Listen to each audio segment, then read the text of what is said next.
क्या हाल है साथियों, मैं विकास कुमार आप लोग के अपने trusted channel collective study for success पे आप लोगों का स्वागत करता हूँ। 9 नवंबर का करंट अफेयर हम लोग देखने वाले हैं हिंदी इंग्लिश दोनों भाषाओं पे। और यहाँ पर ये जो पीडीएफ है आपको टेलीग्राम चैनल में मिल जाएगी, जिसका लिंक मैंने डिस्क्रिप्शन बॉक्स में दे रखा है। 1 दिसंबर से मैंने आप लोग पहले बता रखा है, यूपीएससी और यूपीपीसीएस से संबंधित जो हमारे नए पेड कोर्सेज चालू होने वाले हैं। प्रीलिम कम मेंस का फाउंडेशन ग्रुप भी है और कई सारे कोर्सेज हैं।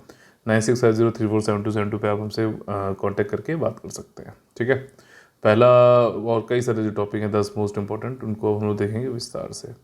देखिए, एक submersible platform for acoustic characterisation and evaluation, ध्वनिक विशेषता। ठीक, जो सोनार वाला सिस्टम होता है ना, सोनार वाला सिस्टम मैंने आप लोगों को बताया है कि जैसे अभी एक्वेटिक एनिमल गैंजेटिक जो डॉल्फिन है उसके संबंध में भी मैंने आपको बताया था कि पानी के अंदर क्या है कि कुछ साउंड वेव्स भेजी जाती हैं और जहाँ से टकरा के वापस आए तो उससे पता चलता है कि किस डायरेक्शन में कोई वस्तु है या फिर जो है कितनी दूर है, किस डायरेक्शन में बढ़ रही है। ठीक है, तो वो सारी चीज़ें पता चलती है, वो सोनार सिस्टम होता है। तो ये वाले कई सारे सिस्टम जो सोनार वाले होते हैं, तो उनको टेस्ट करने के लिए टेस्ट करेंगे, तभी हम उसको पनडुब्बी में लगा पाएंगे, हेलीकॉप्टर में लगा पाएंगे, शिप्स में लगा पाएंगे। ठीक, तो ये जो सोनार सिस्टम्स हैं इनको चेक भी तो करना है, उनकी विशेषता उनकी मूल्यांकन करने के लिए कोई हमारे पास सिस्टम होना चाहिए ना। तो वो बनाया गया है, उसमें भी सबमर्सिबल मतलब कि पानी के अंदर रहकर एक प्लेटफॉर्म बनाया गया है for acoustic characterisation and evaluation. DRDO ने अभी लॉन्च किया है। हल हल मॉड्यूल है वो। हल मॉड्यूल जो होता है ना पनडुब्बी का ऐसे जो होता है, उसी को हल बोलते हैं, ऑफ स्पेस फैसिलिटी। और ये फैसिलिटी कोची में स्थित नेवल फिजिकल एंड ओशियोनोग्राफिक लेबोरेटरी में लॉन्च किया गया है। ठीक, जो भी सोनार सिस्टम है उसकी विशेषता देखना, मूल्यांकन करने के लिए ये सिस्टम बनाए गए हैं। ये स्पेस फैसिलिटी जो सबमरीन वाली जो सबमर्सिबल वाली है, इसको एनपीयूएल ने डिज़ाइन किया है, लेकिन कंस्ट्रक्ट किया है आपका एलएनटी शिप बिल्डिंग चेन्नई ने। ठीक, चेन्नई ने। कोची में बताइए कौन सा है। ठीक है, कोची में बताइए कौन सा है जो शिप बिल्डिंग करता है। ठीक, ये सारी चीज़ें, सेंसर ट्रांसड्यूसर कैसे काम कर रहे हैं क्या नहीं कर रहे हैं, वो सारी चीज़ें चेक करने के लिए सोनार सिस्टम को ये बनाया गया है। नेक्स्ट टॉपिक है ब्रॉडकास्ट एयर टाइम शेड्यूलर। ठीक, अब देखिए, ऑल इंडिया रेडियो को सबने सुना हुआ है, काफ़ी अच्छा है, गवर्नमेंट का ऑफिशियल चैनल है, काफ़ी सही न्यूज़ मिलती है, ऑफिशियल न्यूज़ मिलती है, बिल्कुल फैक्ट्स वैक्ट्स बिल्कुल बढ़िया होते हैं। तो अब क्या है कि AIR चल तो रहा है इतने सालों से, लेकिन कमर्शलाइज बहुत कम है। ठीक, उस पर एड्स क्या आने चाहिए नहीं आने चाहिए, अभी तो नहीं आते हैं, बहुत ज़्यादा ना आए या किस हिसाब से आए, किस प्रकार से उसकी एफिशिएंसी हम बढ़ा सकते हैं, किस प्रकार से उसकी जो है कॉस्ट है। ठीक, सैलरी वैलरी सबको देनी पड़ती है, ऑल इंडिया रेडियो में जो लोग काम कर रहे हैं सबको देना भी है, तो कुछ कमा के भी लाएंगे ना तभी तो दे पाएंगे। तो इसके लिए जो है यहाँ पर एक बैट लाया गया है, बैट्स, जो कि फुल फॉर्म है broadcast air time scheduler.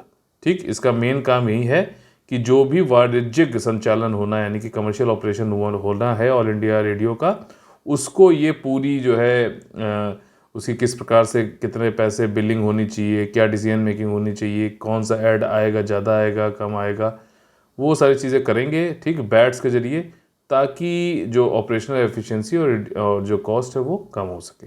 Simple चीज़ है, नथिंग एल्स, बैट्स याद रखिएगा, ऑल इंडिया रेडियो से संबंधित है। ठीक, पेमेंट प्रोसेसिंग, SBI के साथ में पेमेंट गेटवे होगा, एक्यूरेट बिलिंग होगी। ठीक, मीडिया सेल ट्रैफिक किस प्रकार से बढ़ाना है, वो सारी चीज़ें इसमें बताई गई हैं। ठीक है, नेक्स्ट टॉपिक है एयर क्वालिटी इंडेक्स। अभी दिल्ली में और कई जगह आपने देखा कितना ज़्यादा स्टबल बर्निंग की वजह से जो है दिक्कतें आई, और जो एयर क्वालिटी है दिल्ली की वो वेरी पुअर कैटेगरी में रही। तो कुछ कैटेगरीज हैं। ठीक है, सेंट्रल पोल्यूशन कंट्रोल बोर्ड जो है वो air quality standards, air quality index launch किया गया था 2014 में, जब नई गवर्नमेंट आई थी स्वच्छ भारत कैंपेन के अंतर्गत। इसका मेन जो उद्देश्य था वो ये था कि भैया हवा में वायु में प्रदूषण तो है, तो उसको हम साइंटिफिकली जो है लोगों को ना बता के कुछ ऐसे तरीके से बताएं कि वो इजी भी हो समझना, और उसके हिसाब से लोग भी अपने डिसीजन ले पाए और सरकार भी डिसीजन ले पाए। तो उसके लिए उन्होंने क्या किया, एयर क्वालिटी इंडेक्स को कई कैटेगरी में बांट दिया, 6 कैटेगरी बनाई गई, 6 जो है उसके स्कोर बनाए गए, ताकि सिंपल तरीके से कॉमन अंडरस्टैंडिंग बन सके कि प्रदूषण कितना है। ठीक, तो 0 से 50 के बीच में है तो गुड है, 400 से 500 के बीच में है तो सिवियर है, वेरी पुअर 300 से 400 के बीच में आती है। तो ये कैटेगरी हो सकता है, पूछ ले कौन कौन से हैं। G good, satisfactory, SM moderate, PVPS, ठीक, ऐसे कर सकते हो, GSM PVPS, ठीक, GSM PVPS, ये ट्रिक लिख लेना, आप लोग लिख लेना, ठीक। गुड, सेटिस्फैक्ट्री, मॉडरेट, और पुअर, वेरी पुअर, और सीवियर। आई बात समझ में? ये चीज़ है, CPCB इसको करता है। इसमें कौन कौन से आते हैं देखो, PM आ गए आपके, पर्टिकुलेट मैटर 10 2.5, दो ये हो गए, नाइट्रोजन डाइऑक्साइड हो गया, ओजोन हो गया, ठीक है, और आपका कार्बन है, कार्बन डाइऑक्साइड नहीं है, ध्यान रखना। कार्बन डाइऑक्साइड जो है वो एक ग्लोबल वार्मिंग गैस है, वो प्रदूषण नहीं, उसका होना जरूरी है वायुमंडल को जो है ठीक ठाक टेम्परेचर पर रखने का, ठीक। तो ये सारी चीज़ें इसमें आती हैं, पब्लिक के लिए आसानी से इसको समझ में आता है, याद रखना। 6 और 8 पोल्यूटेंट्स इसमें होते हैं, ठीक। और कौन कौन से हैं इसमें पूरे बताएगा कोई? कमेंट करके जरूर बताइएगा, ठीक है। पूरी इंडिया में इसके मॉनिटरिंग स्टेशन बनाए गए हुए हैं। अगला टॉपिक है प्रधानमंत्री, एक स्कीम है, गवर्नमेंट स्कीम है, प्रधानमंत्री खनिज क्षेत्र, यानी कि मिनरल एरियाज जो हैं वहाँ पर वेलफेयर कराना है, ठीक। तो ये जो स्कीम लाई गई थी, प्रधानमंत्री खनिज क्षेत्र कल्याण योजना, इसके अंतर्गत डिस्ट्रिक्ट मॉनिटरी फंड बना, मिनरल फंड बनाया गया, फाउंडेशन बनाया गया था, DMF। ये UPSC ने क्वेश्चन पूछा भी था, ये किस लिए काम आता है डिस्ट्रिक्ट मिनरल फाउंडेशन? तो जो ऐसे मिनरल एरिया हैं, अफेक्टेड हैं, ठीक, तो वहाँ पे जो रहने वाले लोग हैं उनके वेलफेयर के लिए, कल्याण के लिए DMF में जो है पैसा इकट्ठा किया जाता है। एक्चुअली जो लोग खदानों में मिनरल को एक्सट्रैक्ट करते हैं तो उनको कुछ रॉयल्टी देनी पड़ती है, फंडिंग करनी पड़ती है, इस वाले डिस्ट्रिक्ट मिनरल फाउंडेशन के अंतर्गत फंडिंग करनी पड़ती है, ठीक। तो जो ये आया था 2015 में, ठीक, 2015 में डेट थी 12 जनवरी। तो 12 जनवरी से पहले जो भी माइनिंग लीज हो रखी हैं, जो लोग भी खनन पट्टे जिनके भी हो रखे हैं, तो वो 30% रॉयल्टी देते हैं, उसके बाद वाले 10% रॉयल्टी देते हैं। बस इतना ध्यान रखिएगा, ये पैसा जाता है DMF में और उसका उपयोग किया जाता है खनिज क्षेत्रों में कल्याण के लिए, जैसे कि पर्यावरण, स्वास्थ्य, सामाजिक आर्थिक जो है विकास करने के लिए वहाँ के लोगों के लिए, ठीक। लॉन्ग टर्म सस्टेनेबल लाइवलीहुड, यानी कि सतत आजीविका की भी जो है वहाँ पर कोशिशें कराई जाती हैं। और ये ऑनगोइंग जो स्कीम है उसके ऊपर कॉम्प्लीमेंटिंग स्कीम है, इतना ध्यान रखिएगा, ठीक, DMF। और ये एक्ट कौन सा है? Minerals and mines and minerals development and regulation amendment act 2015 के अंतर्गत लाया गया था। सेंट्रल गवर्नमेंट इसके लिए नोटिफाई किया था इसने, और कम से कम 60% जो इसका फंड आता है पूरा PM खनिज क्षेत्र योजना के अंतर्गत, उसका यूटिलाइजेशन किया जाता है हाई प्रायोरिटी एरियाज में, जैसे कि आपका पानी पीना, ठीक है, पीने लायक पानी, स्वास्थ्य, शिक्षा, पर्यावरण, इन सब में उपयोग किया जाता है। बाकी 40% जो है और भी जो वरीयता वाली चीज़ें, जैसे कि फिजिकल, भौतिक अवसंरचना, ठीक, सिंचाई, एनर्जी, वाटरशेड डेवलपमेंट, ये सारी चीज़ें, ठीक है।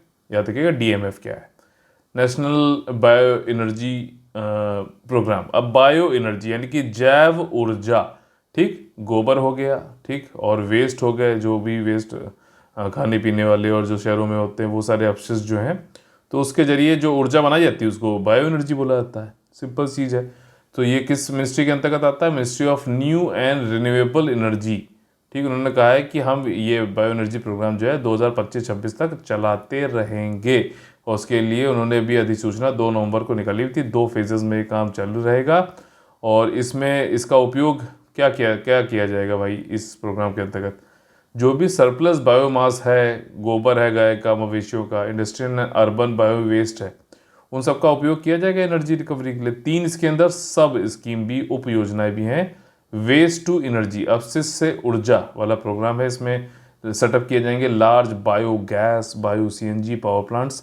बायोमास प्रोग्राम है, बायोमास आप समझ ही रहे हो, जैसे कोयले को कॉम्पैक्ट करके ना बना दो, जिससे आप जो है आगे उसका ऊर्जा की तरह उपयोग कर सकते हो, उसको ब्रिकेट बोलते हैं, ब्रिकेट, पैलेट, ठीक, इन सब की मैन्युफैक्चरिंग की जाएगी। बायोगैस प्लांट जो है अपने घरों में भी देखा होगा, गोबर गैस है, ये आप इसका उपयोग कर सकते हो, उसमें सारा जो भी गोबर और वो सारी चीज़ डालकर जो भी खाने पीने की बची हुई चीज़ें सड़ती हैं उसमें, फिर उससे एनर्जी बनाई जाती है, ठीक। तो ग्रामीण क्षेत्रों में इसको भी बढ़ावा दिया जा रहा है, बायो एनर्जी प्रोग्राम। 3 जो है इसमें सब स्कीम्स भी हैं, ठीक। नेक्स्ट टॉपिक है गुरु नानक जयंती, अभी जो है मनाई गई 8 नवंबर को, और गुरु नानक देव जी के ये बर्थडे होता है, ठीक। इनका ये 553वां जो है बर्थ एनिवर्सरी थी, और कार्तिक के महीने में, कार्तिक पूर्णिमा जब होती है, फुल मून डे जब होता है, तो हर साल ये मनाया जाता है। कोई मतलब पर्टिकुलर डेट नहीं है, बदलती रहती है। जिस दिन भी फुल मून डे होगा, दिन मतलब रात में, तो उस दिन ये मनाया जाता है। ठीक, गुरु नानक जी के बारे में समझ लेते हैं। इनका नाम बाबा नानक भी था, और ये सिखिज्म के फाउंडर रहे, संस्थापक रहे हैं। और 10 गुरु में से पहले गुरु थे ये सिख गुरु में। ठीक, 15 अप्रैल 469 को जो है इनकी पैदाइश हुई थी राय भोई दी तलवंडी में, जो कि अब नानकाना साहिब बोला जाता है, पाकिस्तान में स्थित है इस समय, विभाजन के बाद। इन्होंने एक मैसेज दिया था, एक ओमकार, यानी कि भगवान एक है और वो हर जगह मौजूद है। ठीक, और इन्होंने कहा था कि अगर आपको भगवान से जुड़ना है तो आप जो है अच्छे सिंसियरली प्रेयर करो तो जुड़ सकते हो। और जो सेक्रेड बुक है जो इनके द्वारा कंपोज की गई थी, उसका नाम है गुरु ग्रंथ साहिब। इसमें सारे central Holi religious scripture Sikhism के लिखे गए हुए हैं।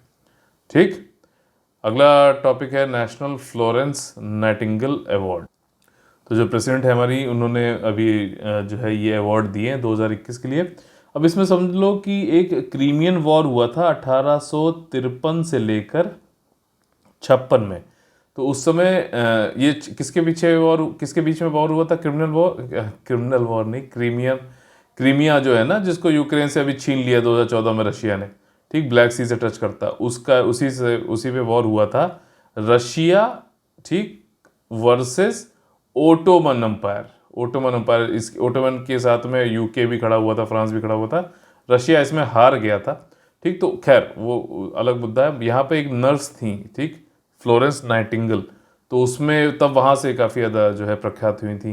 उन्होंने काफ़ी अच्छा काम किया था और चाहती थी कि जो भी नर्स के लिए जो एक शिक्षा है उसको ऑर्गेनाइज्ड वे में किया जाए, संगठित तरीके से कराया जाए। तो यूके का एक हॉस्पिटल भी था, सेंट थॉमस हॉस्पिटल लंदन में, वहाँ पे ये खोला भी गया था नर्सिंग स्कूल। ये पहला साइंटिफिकली बेस्ड नर्सिंग स्कूल था। ठीक, वैज्ञानिक रूप से आधारित था। ठीक, तो ये इन्होंने काफ़ी क्रिमियन वॉर में काफ़ी अच्छा काम किया था फ्लोरेंस नाइटिंगेल ने। इंग्लिश सोशल रिफॉर्मर थी, यानी कि सामाजिक सुधारक। स्टैटिस्टियन भी थी ये, ठीक, स्टैटिस्टियन, ठीक है, और फाउंडर थी मॉडर्न नर्सिंग की। और ये जो दिया जाता है इन्हीं के मतलब उस पर अवार्ड दिया जाता है, 1973 से दिया जा रहा है मिनिस्ट्री ऑफ हेल्थ के द्वारा। कोई भी ऐसी नर्स या नर्स हो जो मेरिटोरियस, उसने काफ़ी अच्छा काम किया हो, प्रोफेशनल जो समाज के लिए, उसके लिए दिया जाता है। और इसमें सिर्फ सरकारी अस्पताल नहीं, private, missionary, volunteer organisations, state के, सेंट्रल गवर्नमेंट के, कहीं से कोई जिसने भी अच्छा कार्य किया होगा उसको मिलता है, नर्स को। ठीक, अगला टॉपिक है middle east green initiative summit. अब आप लोग बताएं, कॉन्फ्रेंस ऑफ पार्टीज 27 जो है इजिप्ट में हो रहा है। ठीक है, उसी में जो है मिडिल ईस्ट ग्रीन इनिशिएटिव भी चल रहा है। मिडिल ईस्ट जो मध्य पूर्व जो ग्रीन इनिशिएटिव समिट है 2022 का, तो वहाँ पे हमारे भूपेंद्र यादव जी, जो कि पर्यावरण मंत्री हैं, उन्होंने वहाँ पे जो है शिरकत करी, गए वहाँ पे मौजूद रहे।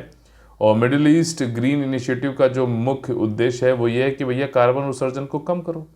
और किससे कम करो? हाइड्रोकार्बन प्रोडक्शन जो है उससे जो है कम करना है, कम से कम 60%। 50 बिलियन या अरब पेड़ लगाने हैं मिडिल ईस्ट में। 200 मिलियन हेक्टेयर जो है डिग्रेडेड लैंड को सही करना है। और ये करीबन ग्लोबल जो कार्बन का लेवल है उसको कम करेगा 2.5% तक। ठीक, पहला जो मिडिल ईस्ट ग्रीन इनिशिएटिव हुआ था वो HRH मोहम्मद बिन सलमान, क्राउन प्रिंस जो हैं, ठीक, कहाँ के बताइए, और प्राइम मिनिस्टर है रियाद, सऊदी अरेबिया के। तो उन्होंने करवाया था ये 25 अक्टूबर 2021 को। तो ये कौन सा हुआ? दूसरा हुआ। तो ये पहला इस तरीके का रीजनल, क्षेत्रीय डायलॉग है क्लाइमेट के ऊपर। इसमें 28 कंट्रीज आए और साथ में मिलकर क्लाइमेट चेंज से निपटने की इसमें कोशिश की जाती है। सऊदी अरेबिया का प्लान है 2030 तक जो भी इलेक्ट्रिसिटी बनाएंगे उसमें से 50% रिन्यूएबल यानी अक्षय ऊर्जा के थ्रू बनाएंगे, सोलर, विंड, ये सारी चीज़ें। ठीक, और उन्होंने कहा कि 44 मिलियन टन जो है कार्बन एमिशन को भी हम कम करेंगे 2035 तक। ठीक है, काफ़ी अच्छी इंफॉर्मेशन है लॉ कमीशन से संबंधित। अब देखो, एक retired high court chief justice हैं ऋतुराज अवस्थी जी, इनको चेयरपर्सन बना दिया गया है लॉ कमीशन का। ठीक है, लॉ कमीशन के बारे में कई सारे रोचक, अगर आपने नहीं पढ़ा ना तो कई सारे रोचक तथ्य इसमें बताऊंगा मैं। अच्छा, पहली बात तो ये अपॉइंटमेंट 2 साल से ज़्यादा जो है विलंब के बाद किया गया है। ठीक, 22वां जो लॉ कमीशन बनाया गया था, अधिसूचना इसके लिए दी गई थी 24 फरवरी 2020 को। फिर कोरोना आ गया तो लॉ कमीशन सब भूल गए। ठीक, अब समझो कुछ चीज़ें समझो, लॉ कमीशन के लिए कोई लॉ नहीं है। अब आप समझो ये नॉन स्टैट्यूटरी है, ठीक, गैर सांविधिक है, और इसको जो है अधिसूचना के द्वारा सरकार, केंद्र सरकार जो है वो बनाती है। अब समझो यहाँ पे जो चार्टर एक्ट 1833 जो आया था, हिस्ट्री पढ़ रहे हो ना कि नहीं पढ़ रहे, तो उसमें बताया गया है, बताइए क्या हुआ था। टी जो है क्या था यहाँ पर, टी संबंधित एक इसमें क्लॉज था, बताइए क्या था वो। ठीक, तो चार्टर एक्ट 1833 में ये कहा गया था ब्रिटिश पार्लियामेंट के द्वारा कि एक लॉ कमीशन को हम बनाएंगे जो कि समेकित करेगा और संहिताकरण करेगा इंडियन के लॉज को। ठीक, जो भारतीय लॉ है उन सबको। पहले जो लॉ कमीशन के चेयरपर्सन थे वो थे लॉर्ड मैकॉले। 1860 में इन्होंने ही जो है आईपीसी और ये सारी चीज़ लेके आए थे। 1835 में हालांकि यहाँ पे बने थे। जो टेन्योर होता है लॉ कमीशन का वो 3 साल का होता है।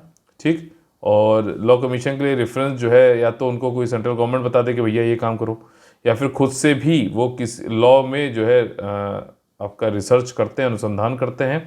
साथ ही साथ जो लॉ ऑलरेडी है इंडिया में उनकी समीक्षा करते हैं, और फिर बताते भी हैं भैया क्या सुधार हो सकता है या फिर किस प्रकार से नए लॉ को जो है इनैक्ट करना है, लागू करना है। ठीक, इसके अलावा जो है स्टडी रिसर्च करते रहते हैं सुधार लाने के लिए जस्टिस डिलीवरी सिस्टम में, जैसे जो जज हैं कि किस प्रकार से त्वरित रूप से बिना विलंब के जो है जस्टिस लोगों को मिल सकें, डिले विले ना हो भैया।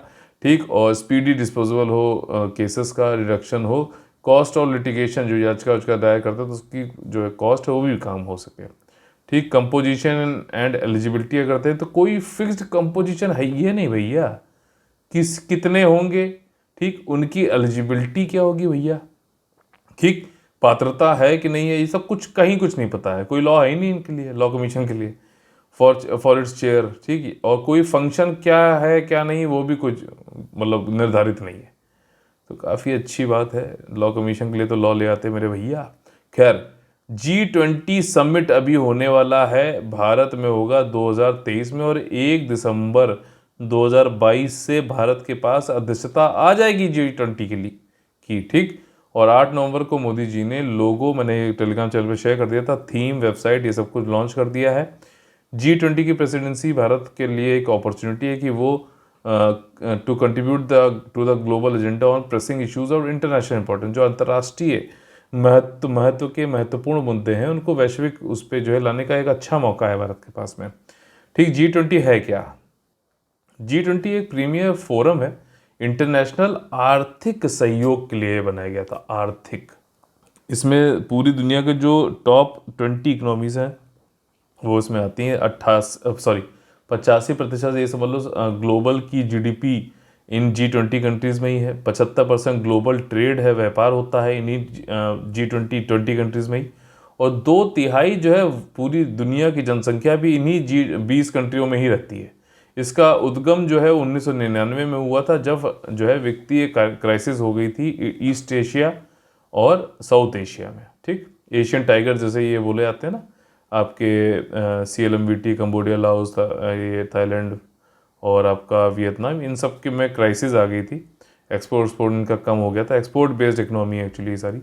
तो तब ये बनाया गया था, और इसका मुद्दा ये था कि भाई साहब ग्लोबल फाइनेंशियल स्टेबिलिटी, स्थिरता बनी रहे, मिडिल इनकम कंट्रीज़ को साथ में लेके चलना। पहला G20 समिट हुआ था 2008 में, बना 1999 में था पहला समिट, लेकिन समिट मतलब हेड ऑफ स्टेट्स में आते हैं, तो वो हुआ था वॉशिंगटन DC US में 2008 में। ठीक, तब वहाँ सब प्राइम क्राइसिस आ गई थी। ठीक है, तो ऐसे याद रखिएगा। और इसके जो मेंबर्स हैं Argentina, Australia, Brazil, Canada, China, France, Germany, India, Indonesia, Italy, Japan, Republic of Korea, Mexico, Russia, Saudi Arabia, South Africa, तुर्की का नाम चेंज हो गया ना, United Kingdom, United States and European Union. ये क्या है? ये कंट्री नहीं है। ठीक, तो 19 कंट्री हैं और एक जो है कंट्रियों का समूह है यूरोपियन यूनियन। और G20 ऑपरेट करता है विदाउट ए परमानेंट सेक्रेटरी। इसका जो है स्थायी सचिवालय नहीं है और स्टाफ भी नहीं है। ये रोटेशन पे जो है अपनी, इसका जो चेयरमैनशिप होती है रोटेशन पे चलती है। रीजनल अलग अलग जो ग्रुपिंग है कंट्रीज़ की, उसके हिसाब से अलग अलग रीजन्स के लोगों को इसका हेड बनाया जाता है। और ये रिवॉल्विंग 3 मेंबर मैनेजमेंट ग्रुप में चलता है, तभी कोई सचिवालय नहीं है। 3 मेंबर ग्रुप क्या है कि जो प्रेजेंट है इंडोनेशिया है, जहाँ तक मुझे याद आ रहा है, कमेंट करके बताइएगा। पास्ट में जो रहा, जो अभी प्रेजेंट में जो चेयरपर्सन है, और ये जो फ्यूचर में होने वाला है जैसे इंडिया। ठीक, तो ये तीनों का नाम बताइए कौन कौन है। और इंडिया तो फ्यूचर वाला होने वाला, तो ये तीनों मिलके जो काम करते हैं और प्रिपेयर करते हैं प्रोसेस को। इसको G20 ट्रॉयका भी बोला जाता है, तीनों को, पास्ट प्रेजेंट एंड फ्यूचर वाला जो चेयरपर्सन होने वाले हैं, कंट्रीज होने वाले हैं। अच्छा, समिट को कंडक्ट करने के लिए शेरपा बनाए जाते हैं भारत की तरफ से। बताइए, मैंने कई बार इसको बताया भी करंट अफेयर के वीडियोस में। बताइए कौन बना है शेरपा भारत की तरफ से। तो ये समिट जो है ये इस्टेब्लिश करता है शेरपा। और फाइनेंस ट्रैक क्या है? सिंपल इकोनॉमिक और फाइनेंशियल मुद्दों पे बात होती है, और ये सारी चीज़ें कराते हैं, फॉलो अप करते हैं इश्यूज़ को, कमिटमेंट को। शेरपा जो है फोकस करता है जो गैर आर्थिक और फाइनेंशियल इश्यूज़ हैं, जैसे कि डेवलपमेंट, भ्रष्टाचार विरोधी, खाद्य सुरक्षा, इन सब पे जो है बातचीत करता है। मतलब एक तरीके से समझ लो कि अपना जो हेड ऑफ स्टेट है, मोदी जी हैं, या फिर कोई भी अलग कंट्रीज़ के जो भी पीएम प्रेसिडेंट हैं, जो भी हेड ऑफ स्टेट हैं, तो वो उन्होंने एक बंदा अपना बैठा दिया कि सारी चीज़ें कोऑर्डिनेट करो G20 से संबंधित, तो उसका नाम शेरपा रख दिया गया। सिंपल सी बात है, नथिंग एल्स। ठीक, चलिए आज का जो है क्वेश्चन देख लेते हैं। अच्छा, MCQ वाली मैं PDF दूंगा आपको, ठीक है, टेलीग्राम चैनल पे। तो टेलीग्राम चैनल जो है आप जरूर ज्वाइन कर लीजिएगा, लिंक डिस्क्रिप्शन बॉक्स में दे रखा है। ऐसा नहीं कि MCQ बनाए नहीं, बने हुए हैं, लेकिन मैं चाहता हूँ कि आप लोग पढ़ो, ठीक, क्योंकि तुरंत में बताया तो आप लोग की उतनी मेहनत हो नहीं रही है, और बिना आपकी मेहनत करवाए आपसे मेहनत हुए तो भैया एग्ज़ाम निकालना बड़ा मुश्किल है। तो वो MCQ आप लोग सॉल्व करिए और ज़रूर बताइएगा, ठीक, कि कितने आपके सही हुए, ईमानदारी से बताइएगा, ठीक है। मेंस का जो क्वेश्चन है वो चलिए हम लोग देख लेते हैं। जैसे कि मैंने बोला, प्रमाण के तौर पे आपको बताया, तो देखिए MCQ की PDF बनी हुई है, ठीक है, सारे क्वेश्चन हैं इसमें। मैपिंग का भी क्वेश्चन है, ये आपको मिल जाएगी कहाँ पे? टेलीग्राम चैनल पे, लिंक डिस्क्रिप्शन बॉक्स पे दे रखा है, ताकि आप लोग जाके इसको पढ़ के पहले वीडियो देख लो, PDF पढ़ लो उसकी, फिर उसके बाद ये जरूर लगाओ, ताकि देखो तो सही भाई साहब कितना आप पढ़ के समझ के जो क्वेश्चन कैसे क्या लगा पा रहे हो, ठीक है। तो चलिए क्वेश्चन देख लेते हैं फाइनली, GS मेंस आंसर का, राइटिंग का जो है क्वेश्चन। आज का जो क्वेश्चन है 9 नवंबर GS पेपर 2 इंटरनेशनल रिलेशन संबंधित है, वही क्वेश्चन जो आना है, ठीक। G20 समिट क्या है, ठीक, explain its importance with respect to 2023 summit to be hosted by India. G20 शिखर सम्मेलन क्या है? भारत द्वारा आयोजित किए जाने वाले 2023 शिखर सम्मेलन के संबंध में इसके महत्व की व्याख्या करें। 10 मार्क्स का, 150 शब्दों का है, इंपॉर्टेंट है, जो लिखेगा, ठीक। और लोगो क्या है, थीम क्या है, ये मैंने ऑलरेडी टेलीग्राम चैनल पर डाल दिया है, इसकी पिक्चर, उसको आप लोग जरूर देख लीजिएगा, ठीक है। मोटिवेशनल मैसेज चलिए देख लेते हैं। हाँ तो भैया, मोटिवेशनल मैसेज है आज का, 3 चीज़ों को बदलो, बहुत बहुत इंपॉर्टेंट है। 3 चीज़ों को बदलो, बहानों को कोशिशों में, ठीक, मतलब कि एक्सक्यूज़ मत दो, मेहनत करो, कोशिश करो। आलस को निश्चय में, ठीक, आलस मत करो, प्रोक्रेस्टिनेट मत करो, निश्चय करो कि हाँ ये आज ही करूँगा मैं, ठीक। कई लोग कहते हैं कि भैया, कई लोग क्या, सबके साथ ही होता है, कोई चीज़ें हो सकता है प्लानिंग, आपने स्टडी प्लान है नहीं कर पा रहे हो पूरा, तो उसका मतलब थोड़ा ना क्या फिर आप उसको आदत मान लो कि यार नहीं हुआ, यार कल भी नहीं हुआ, तो क्या फ़र्क पड़ रहा है? नहीं नहीं, करो, निश्चय करो ना कि करना है। आलस को निश्चय में, मैं आलस का मतलब यहाँ पे ये नहीं कह रहा हूँ कि आप जानबूझ के नहीं, हो सकता है कुछ जरूरी चीज़ हो, कोई आप काम कार्य करते हो, कहीं पे वर्किंग हो तो ना कर पाओ, लेकिन निश्चय करो कि भैया स्टडी प्लान जरूर करना है। अगर एग्ज़ाम को आपको क्लियर करना है तो उसके लिए थोड़ा बहुत तो सिंसियर होना पड़ेगा। और तीसरा है समस्याओं को मौके में, ठीक, जैसे मैं कहता हूँ ना कि हमेशा याद रखो, एडवर्सरी में अपॉर्चुनिटी होती है। अगर कोई एडवर्सरी है तो उसको अपॉर्चुनिटी में बदलना पड़ेगा आपको। 3 चीज़ों को बदलना, बहानों को कोशिशों में, आलस को निश्चय में, और समस्याओं को मौकों में, ठीक। तो चलिए मिलते हैं अगले वीडियो में, तब तक ले आप लोग से लेते हैं विदा, तो और मिलते हैं। ये एक चीज़ बताइए कि क्या कुछ आप लोगों को सही लगता है तो लाइक शेयर सब्सक्राइब भी कर सकते हैं आप लोग, ठीक। चलिए bye bye, take care, good night, और सॉरी गुड मॉर्निंग, और अच्छे से पढ़िए, और अपना जो है पूरा ध्यान लगा के सिंसियरली जो है एग्ज़ाम के लिए तैयारी करिए। जय हिंद, जय Bharat, all the very best है, वंदे मातरम।